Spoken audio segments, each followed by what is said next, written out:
Morning. Good morning. Here we are. Here we are. Here we are, bright and early. Yeah, well, not so early. It's 11. Yeah. It's early for Saturday. Yourself. How are you? How are you doing? Yeah, I'm doing well, thank you. How are you doing? Yeah, good, thank you. Good, thank you. I had a Zoom call last night, and I think it's definitely a thing of lockdown, isn't it? Having Zoom calls. Absolutely. We were on it for about 4 hours. That's so nice. Is that like a friend thing? Yeah, it was. It's probably the only thing getting me through lockdown, actually. I think Zoom Yeah. calls are definitely back in fashion as they were Yeah. in March or April. But I find it weird though, because you just, it's like FaceTime. You just end up looking at yourself, don't you? I get so off put by it. Even like with this technology, when like I'm on the screen as well, I'm like, I'm a radio presenter, I don't do TV. Yeah, exactly. No, I do Sorry, go ahead. Sorry, no, I do quite a lot of voice calls with friends, which is really nice. And again, like it just makes you feel very well connected, which is just something that you need now. Like it's such a strange time. Yeah, absolutely. Yeah, no, Zoom calls and FaceTimes and everything, they're definitely the way to go. But there's, as we say, there's definitely an element of, oh my God, is that what I look like on Zoom calls? Yeah. I guess it's something that everyone goes through, isn't it? Yeah, the thing that like I don't like about that is how at like uni, if we use Microsoft Teams for like our seminars, like I will be one of the only people with my webcam on, which is okay. It's just quite disorientating speaking into like a black screen most of the time. So I'd much rather if everyone could kind of contribute and stuff. But yeah, unfortunately, I think most people feel quite I don't know, self-conscious. Yeah, so they don't put them on. Yeah. I mean, it's fine if you're all if you're all showing your face, but if there's only one of you showing your face, then it is a bit, it does seem a bit unfair. So how have you been getting on with uni this week, given that this is the uni show? This is the uni show. So uni, we're basically kind of in like a lobbying situation, trying to get no detriment policy implemented in universities. I know you're kind of out of Rachel's a graduate now, so I know you might be like not aware, but obviously last year universities decided to implement a no detriment policy, which meant that our 30 worst credits of the year didn't count towards our overall like degree mark. So I could have technically not submitted anything for an entire module or 2 modules and not be penalized for it. Whereas this year universities, well, the Russell Group has come out saying that they are not willing to do this again because it means that like the standard of education is like lower in like some parts of like unis, etc. So we are having to submit our 30 best credits alongside everything else. So I know a lot of students are like very like worried about that. But yeah, the Russell Group has come out with a statement, so we can't really change anything. But yeah, no, I find the support at Queen Mary like really good anyway. So we are really lucky in that sense. Tutors are very understanding. I don't really know what like your like experience of it, because you were doing strikes when you were at uni, I think, but not like lockdown. Like No, and even when we had the strikes, I think even though they were at quite a peak time, so I'm trying to think when. I mean, there have been strikes almost every year for the past 2 or 3 years, isn't there? So I think, when I was in 2018, so the beginning of 2018, so semester 2, was when the strikes happened, and I remember I was on my year abroad then. And it was quite terrifying because I was in another country. Yeah, I was in another country. I was sending in work that I obviously hadn't done to the same level before, because this was year abroad work. So everything I wrote, I had to write essays in Spanish, which was obviously quite a challenge. And just emailing, not getting any replies, just not knowing what to do, and then having to submit work that I knew I didn't really have a clue what to do. So I was just doing what I could. But yeah, I think I really do feel for the student. I was speaking to a friend about this the other day. She was saying that her brother has been at uni, I think, from 2019 to 2020, so September 2019 to last summer, he was at uni for I think 6 weeks, the entire year, because the first semester they had strikes, so the uni was closed. I think they were still probably doing emails and things. And then obviously the second semester, COVID happened. So it really is just not a fun time to be a student with COVID throwing everything off piece, and even with strikes going on, which we've obviously spoken about before. I completely understand why the strikes are happening, but it's not so fun when you're the one it's affecting. So when we're in the middle of like a pandemic, like I remember getting an automated email from my tutor actually like halfway into the pandemic being like, I'm currently on strike. And I was like, guys, like time and a place, like I fully support you in this, but like honestly I can't right now. I know a lot of students though right now are trying to get like refunds on actually like course fees and stuff, which I think is a bit of a shot in the dark. I don't think there's any way we're going to get that 9,250 back, unfortunately. But yeah, I think a lot of students are just finding it really difficult being like in accommodation, and they haven't been released from their contracts yet, so it is really difficult for them. Yeah. So how do you think anything will come of that? Do you think anything will come of students applying to get refunds? Like no, I don't think so, just because like the money we don't actually see, like unless you're self-funding, I don't have the option to kind of like boycott it and not send my money in. Like it is coming straight from the government to the university, so I just don't think it is possible. Yeah, absolutely. And I think this is the same with some private schools as well, because obviously the children aren't at the school and they're having to do everything online as well. And some people are saying, well, we'd like our money back because you're not getting 100% of the what do you call it, the course and everything. Well, the thing is uni's trying to frame it as like a blended learning approach. They're like, you're kind of getting the same contact, you're getting the same experience, and like obviously our argument is like you just aren't like not. On like a really minimal level. I'm not having the back-to-back, and like in my seminars with my friends or like with the tutor, I have to like raise my hand on Teams to like every time I'm say something. It really like it doesn't compare to any kind of education that I've ever had before. And I think if I was still at secondary school and it was all free, I would be really grateful for still having the support. But given that I am, it's not my money, it is the government's money, and it is my loan that I will be paying off until I am like X number of years old with X number high interest rates. So yeah, exactly.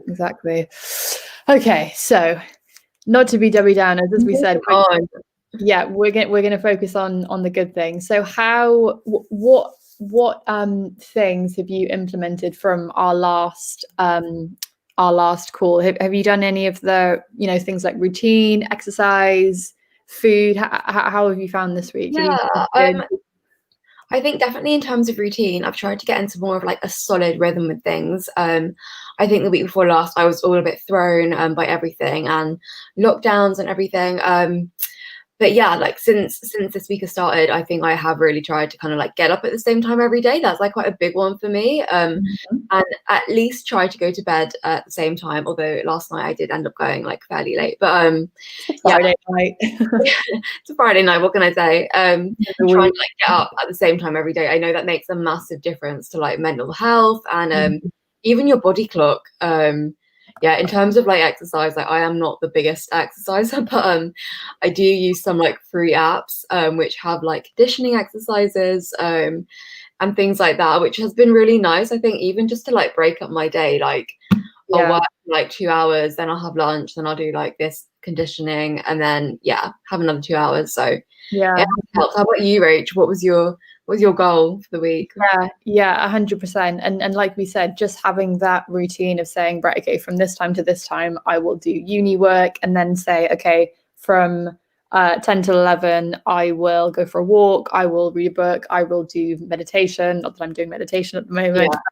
Yeah, absolutely. Yeah, no, I've been good. I'm actually just about to go on a bike ride. Nice. The pigtails, because I can't wear a ponytail in I was thinking you looked really cute. I just didn't say anything. Oh, thanks. I know, I always feel like 5 years old when I put my hair in I pigtails. love it. Yeah, it reminds Is me. it snowing in Wales currently? No, it's not. It's really, really cold, but it's Mm. really, really sunny as Oh, well. So nice. it's really kind of, it almost feels a bit like a spring day almost, but Yeah. colder. The sun is shining. It's obviously very, very wet because it rained last night. But Yeah. yeah, I'm going to try and get out, do some exercise, get some fresh air, and yeah, just yeah, just get out. Okay. Yeah, exactly.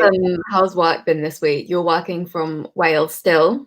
I am. Yeah, no, it's going really well. I had a meeting with some colleagues yesterday over Zoom. That was really, really nice, actually. I Yeah. think it really, I mean, I know some people have meetings every single day, but I don't have meetings that often. So it was actually really, really nice just to kind of see Yeah. colleagues' faces. And obviously, like, we email all the time, but it's actually really nice to actually see their face and not just message, Yeah. email and stuff. But yeah, just cracking on, really. I don't know when I'll be coming back to London, probably a few weeks, but obviously we need to wait and see what the rules are, because I won't be Yeah. ready. Yeah, exactly. I mean, there's like not a massive amount of point coming back when your office isn't even open yet. Exactly. I do have a dentist appointment though on the 4th of February, which is quite important. But I'm sure that can be rearranged, maybe. Yeah. In terms of like where you're working and like your working spaces, like, are you finding it easier to kind of like compartmentalize like your day? Like, are you doing like your work in in a different room to like sleeping or whatever? Yeah, no, I am. I'm treating my bedroom as my workspace at the moment. But it is confusing because obviously I do it all on my laptop, and I use my laptop for personal and work use. Yeah, that is my that's my Achilles heel when my Yeah, my WhatsApp. I don't know about you, but it's just quite easy to just get distracted by, looking something up and then finding Yeah, something else to look at, and then before you know it, you're, you know, I know. I think one of my biggest like flaws is like having tabs open at the top. So I might have like Urban Outfitters open in one tab, and I don't want to shut it because I've got like something saved in there. yeah, But then next to it is like like an essay on like X, Y, and Z, and I'm like, oh god, like that wandering cursor. It's a dangerous yeah. situation. Do you know what I find something quite useful that I do is use Safari and Chrome as two different things, and treat Safari. I mean, I don't see a difference. And I know people say Safari is slower, but I mean, and Google Yeah, Chrome is very, very fast. But I actually find them just as fast as each other. But maybe that's just the Wi-Fi that I yeah, have. I don't know. But yeah, I use Safari for like personal stuff, and like in the evenings looking up, online shopping or whatever, and then Chrome is like work stuff, if that makes sense. yeah. So like just compartmentalizing, right? Okay, Chrome is email, calendar, blah blah blah, this is this, and then Mhm. Safari is like for the evenings, and obviously like Safari is closed when I'm Yeah, that's actually a really good top tip that I will. You can ask yeah. me next week if I've implemented it. I hopefully I will. It helps you separate. Okay, I can't go on that yet because it's not 6 o'clock yet, and it's not the end of. I haven't finished working yet, and then obviously when you're working, you're only on one forum, so Yeah, it just might help. Yeah, might help in terms of allocating time to working, and then having fun on Safari, and having like a fun yeah. page saved, and knowing that you can go to that at 6 o'clock. So I'll tell you what, I have so much respect for that self-control. I have so much respect. I've been trying to like implement like kind of accountability as like my method. So going to the library at uni, which is open as long as like you go by yourself, and like they've now said that you need to wear masks even sitting down. Oh, really? Yeah, although in practice, I mean, yeah, that's a bit hapdash, I think. But Yeah. in theory, but yeah, I think I'm trying to be like, there are other people around me. If they see me like, watching horrible histories or whatever I'm doing, under the guise of my degree, I'm a history student. Like, Exactly. That counts as revision, Kate. well, exactly. Sadly, I don't even have exams to revise for, but it will help me somewhere down the line. But yeah, trying to have other students around me who are kind of like, yeah, like, you know, they're working as well. I need to get on it. And that's the thing, isn't it? You do miss out on the kind of camaraderie of just being with other students and having that Yeah. community and that common ground of knowing that you need to all work towards something, and then having each other to motivate each other.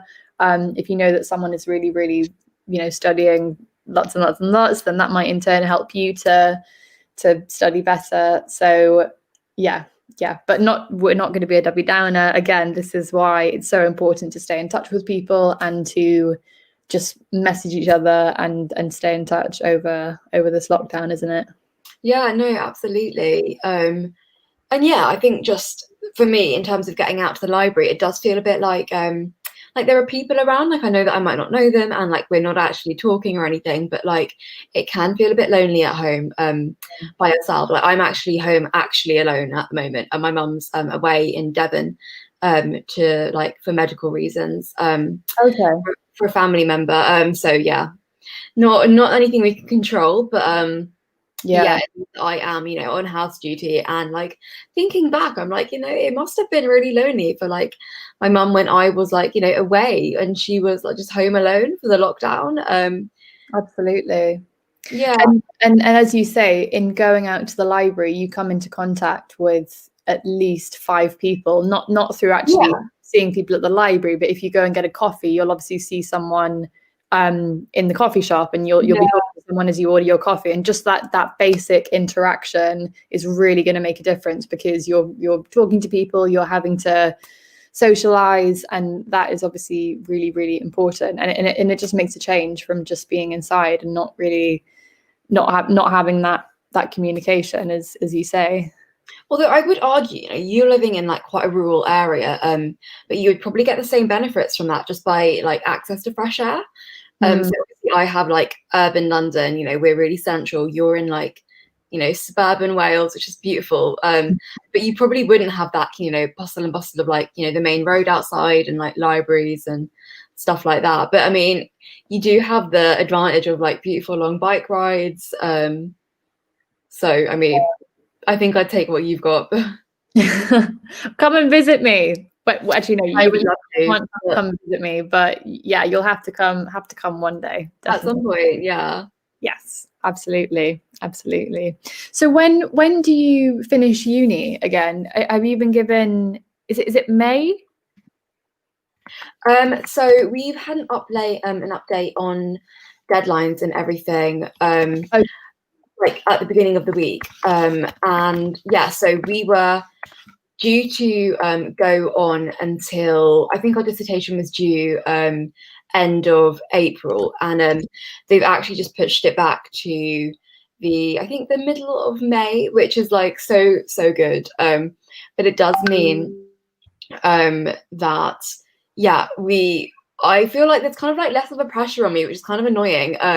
So had meant to have like a whole like bunch of deadlines on Monday, like coming up next week, which have now like they haven't been cancelled, but they have been pushed back if we want them to be until like mid February. So I feel like less of a pressure, I think, in that sense. Which is slightly annoying in many respects, because I feel like for me, I'm a really annoying worker. Like I only work by like being right up until the deadline. I can't do an essay unless I know that I have 7 hours to go, which is really, really frustrating. So it means that there are quite a few, if not all nighters, if at least not late nighters. So yeah, I'm trying to keep this deadline in my head, like as it is on Monday, because I really need to try and make it and not like push it all too back. Yeah. And what? So when is your last? When is your last deadline the end of May, or is that when your first deadline is? Does that make sense? No, that I've got like lots of mini deadlines up until mid-May, and then mid-May is like the final point for the dissertation. Okay. So that is kind of like the big one. And then I don't have any exams on my modules or on my courses. So I won't then have like anything to do after that. I will be done from mid-May. Done, finished, graduated. Finished, graduated. Oh my God. Ready to. How does that feel? Is that Um, nerve-wracking? Is that yeah, I mean, it feels really good. I think I would just preferably like to have some kind of a graduation that isn't over Zoom. Great as Zoom is, like you say.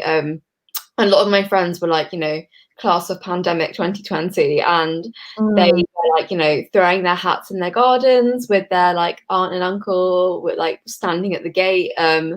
Or yeah, it's just not really the same. I it's kind of want, absolutely not. yeah, like I really want to be able to go in and to like see people. If it was like a nice day, I mean, it could be outside. Queen Mary's got a lot Yeah. of green space, so And it usually is, because graduation week is usually the end of July. And I remember when I had yeah. my graduation, it was the week of the heat wave. So Oh it's absolutely just, yeah, it was absolutely boiling. We were all in obviously those massive, massive heavy yeah, gowns. We had our caps on. And yeah, but as you say, it's like I look back so fondly on my graduation, because it's such a culmination of so many things. It's obviously a culmination of your yeah, degree. It's a culmination of you and all of your classmates like finishing something together and reflecting on where you were 4 years ago when you all started, and yeah, obviously yeah, you were in the same classes with each other, and now it's and there's something so wonderful about starting all together and finishing all together, and graduation is as I said, the culmination mm, of that journey that you've gone on. yeah. And it's just, yeah, it's so, I mean, I shouldn't be saying this, it's so enjoyable, because obviously that's rubbing it in a bit, because I you mean, no, I'm really happy for you. But like, talk me through your graduation. Like, how did it yeah. work? Was it like a ceremony in like the morning, and then you're like expected to stay around? Like, when are Yeah. the nice pictures taken, essentially? Yeah, so I think it depends on what degree you do it, and what school you're in, because obviously in Queen Mary there are lots of different schools. There's a school of modern languages, there's a school of dentistry, there's a school of history, and then there's a school of English and drama. Yeah, Each school will have an allocated time for their ceremony. So I think we had ours in the afternoon, actually. So I yeah. think, yeah, so we had ours in the afternoon, which meant in the morning we had to, no, maybe, no, we had it in the morning, I think. I can't actually I remember it. mean, small details. Yeah, well, it was a bit crazy, because that summer I was working at a summer camp in Somerset, funnily enough, summer camp, Somerset, ha. And then so I came back to London for the day for graduation. So it was a bit of a, yeah, a bit crazy. I was so quite sleep deprived, but it was absolutely a stunning morning. It was absolutely boiling. I remember Yeah, we had to queue and go and get our gowns. So we all got ready in the morning, and then we walked up probably about 8, 9 o'clock in the morning, got our gowns on, got our photo taken, which usually I always thought that was done last, but we got it done first, which in a way was good, because obviously we had all of our makeup and everything done. And then by the end of yeah, the day, it was, yeah, all coming off because of the heat and everything. yeah, yeah, of course. Then we had, It sounds absolutely amazing. yeah, I'd love to hear more, and we will be back talking about more graduations. And hopefully for me this year after a very quick break, but don't go anywhere. yeah, stay tuned to hear the end of that story.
Radio. Oh, relax radio.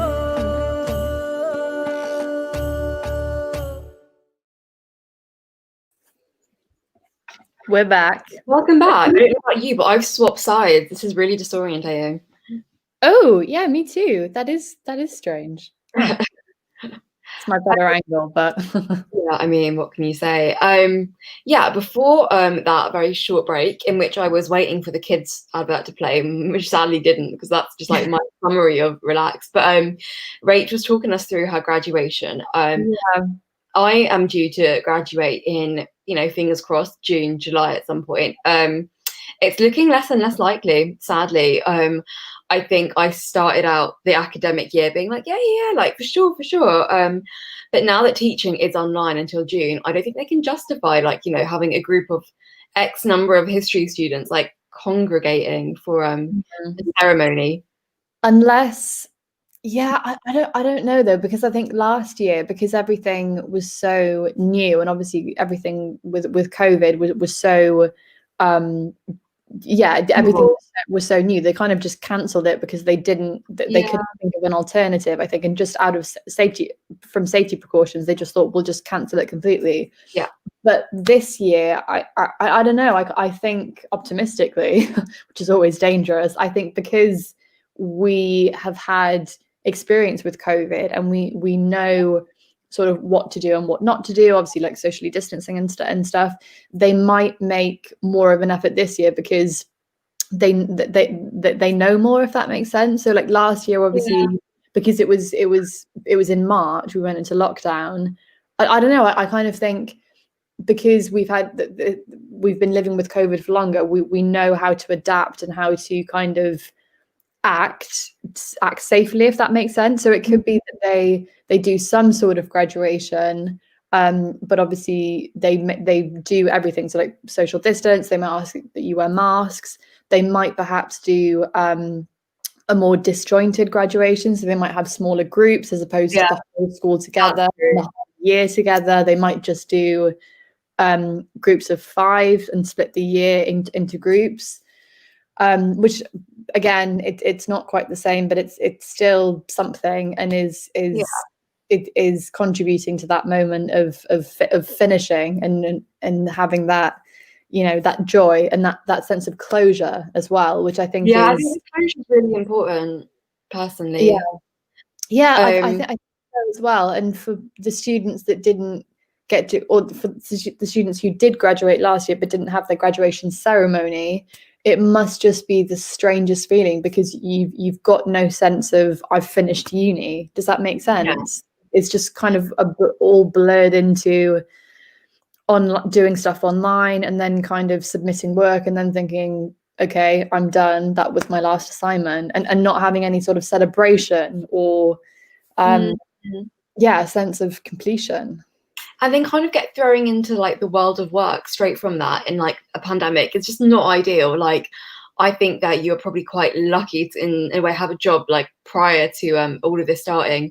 I know a lot of my friends not only got no graduation or any grad scheme sorted because there was no one hiring, they're now still looking for jobs, which is like really lousy and really difficult.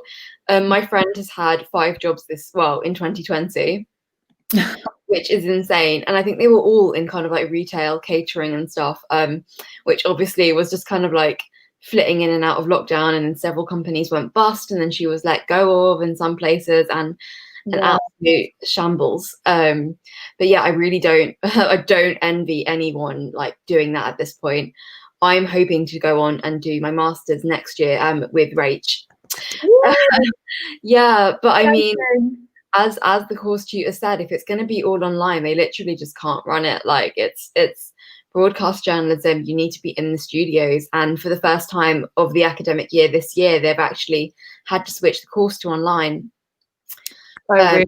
Now the schools are shut, they can't justify it keeping it open. So oh gosh.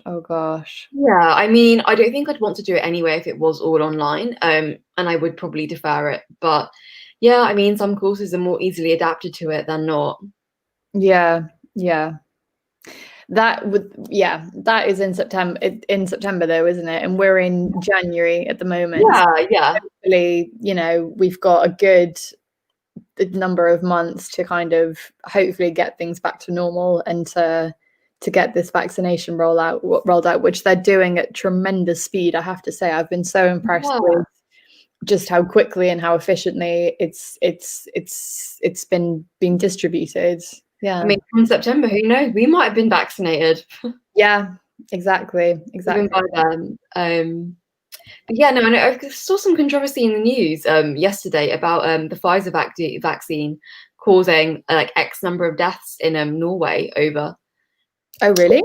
Yeah, although granted, the deaths were in like over 80s. So I think people getting the vaccine then afterwards. Yeah.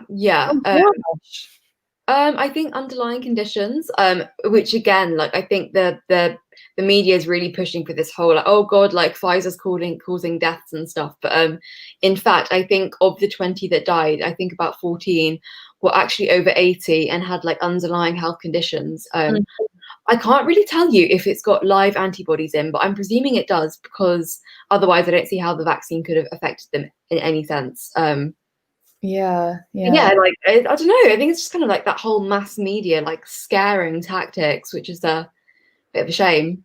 And I think that goes back to what we were saying, doesn't it, about limiting the amount of news that you consume and going back to the routine of saying, okay, I will look at news from this time to this time and having an allocated time, and once you've had that time, then going on and doing something else and not just being flooded with this information, which is difficult when you have a mobile phone in the modern era and access to social media, especially, which is essentially it's now a way of broadcasting news. Yeah, I think it's particularly hard for like, especially like younger people. I think obviously in my mum's generation growing up, if they wanted to access news, it is the newspaper, or you have to like manually tune into the radio kind of thing. Whereas these days, like I am constantly being bombarded. Like even just working on my laptop, I'll get a notification come up from Twitter saying Donald Trump has been impeached or whatever's going on in the world. And I'm like, great, but like not right now, please. Like I can't. And certainly I know when there were the riots in Washington, I was up until about 2 a.m. following them.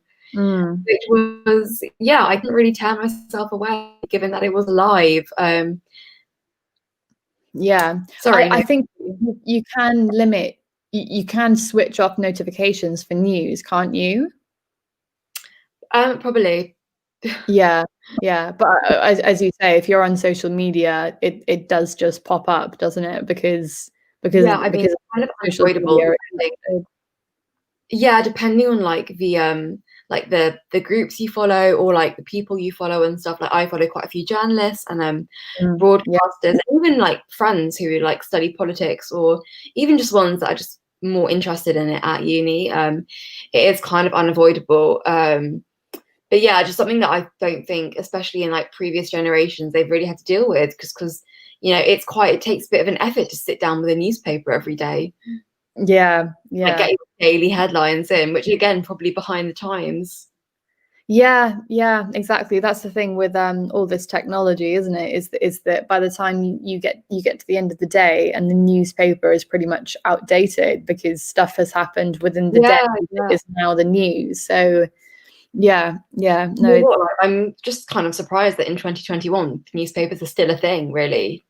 Obviously online they are becoming more like dominant because they are updated more regularly. But like the fact that we can still like get a metro in the morning, or if you're in London you can on the buses and tubes. I think my kids are going to be like, what is this archaic means of communication? Like probably have like microchips or something.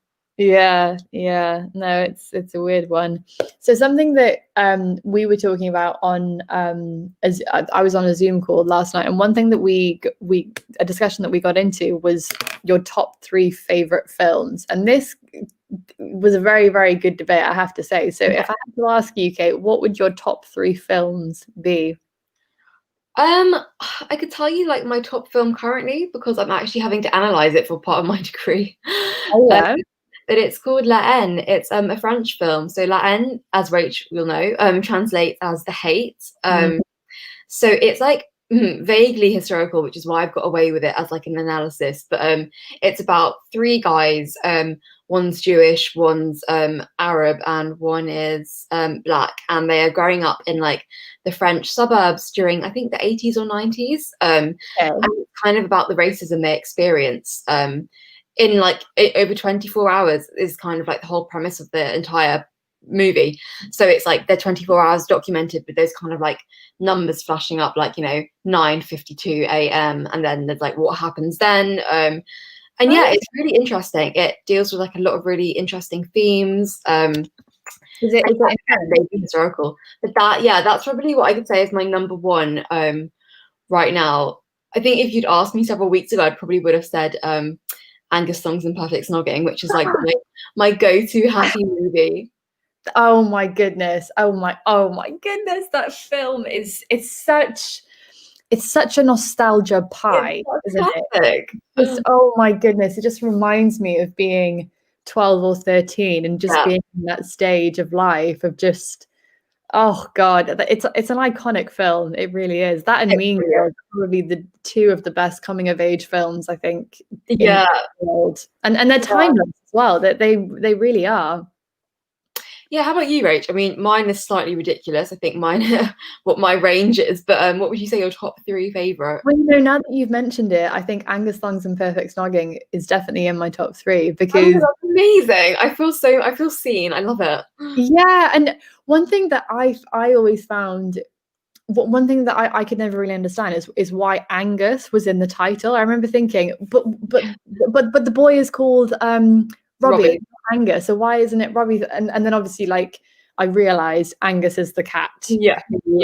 There's quite an important role for those who haven't seen it. We won't give anything. And I realize that most people watching probably won't have seen it. It's just us being quite obsessed with a generational thing. I would definitely recommend for some lighthearted watching. I definitely would as well. And if you are a young girl or young boy in secondary school, then it will definitely make you feel better about the stage of life that you're in. Not that it's a stage of life that's particularly depressing, but definitely it's hard to navigate. It's a hard to navigate stage. Yeah, and it's just it's like a hug, isn't it? It's just such an enjoyable film. Yeah. All right. So Angus Thongs and Perfect Snogging. Number two. Yeah, number two, Grease, probably. Grease. That's a great one. Oh, yeah, good film. Yeah, it was on over Christmas, I think, and I think actually Christmas Day. It was on BBC One, and I watched it with my parents, and we sang, we danced, and it's just, it's a classic. It really, really is. Brilliant. Yeah. And then the third. I'm trying to think. Top three. I'm trying to think what was said last night. There were some really, really good ones. The Shawshank Redemption, someone said. That's a very good film. I haven't seen that. It's quite a long film. It's quite a it's really, really good, but you kind of I kind of almost like don't want to say what it's about because I don't want to. I feel like it's an emotional twist and and it's not like Angus Thongs and Perfect Snogging in the slightest. It's very, very serious. The themes of it are very, very dark. So it's set in America, right? Back in I think it's the 1950s. It's about a banker who goes to prison in the US, and I think, as you say, he it's in the 1950s. I think I've got 1950s, but it was made in the 1990s. But I think it's set before that. And he is innocent, or so it seems at the beginning of the film. And the film is about his journey to achieving redemption. And the name of the prison is called Shawshank Prison, which is why it's called the Shawshank Redemption. Right, it's so well done. And I can't remember the name of the actor, but Morgan Freeman is in it, and he plays a very, very important character. And just the ending of the movie with I won't say any more. I've been getting through quite a lot of Disney. I'm not gonna lie, we don't have Disney Plus, but I did recently watch Inside Out, I Christmas. love that I film. It's absolutely love so it. good. It deals with such good themes. I think also, you know, Soul has just come out, and I'd really, really like to see Soul. Hint, hint, Mum, if you're watching, we should get Disney Plus. No, I really want to watch Inside Out now. I might watch it today. It's Have you such seen a it? good film, and as you say, Really it's good. so.